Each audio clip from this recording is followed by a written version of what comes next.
السلام عليكم ورحمة الله وبركاته. أول ما نبدأ كلامنا نبدأ بسم الله والصلاة والسلام على رسول الله، اللهم صل وسلم وبارك عليه. أنا النهاردة عملت القطايف بشكل جديد. تمام. عملتها بقى حشيتها.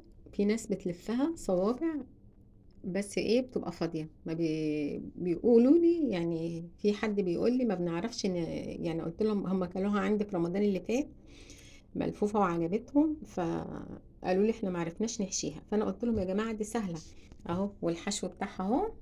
تمام. بس انا ما جبتهاش وانا بلفها، لان الحامل بتاع التليفون مش عارفه فيه كده، يعني بظبطه. حد بيصلحه لي وكده. تمام. فانا لفيتها كده بصراحه بتبقى جميله، وممكن تجرنشيها بعد القليه وانا حشياها عادي خالص خالص خالص. يعني ما بجرالهاش اي حاجه، ما بعملهاش فاضيه على فكره. حشيها زبيب وجوز الهند وسوداني وقرفه، حبه قرفه بسيطه، لان انا مش بحب القرفه كتيره في الحاجه. بحب القرفه يعني تكون بسيطه. نعمه ربنا كلها حلوه، ربنا يديمها نعمه يا رب، ويحفظها من الزوال، اللهم امين يا رب العالمين.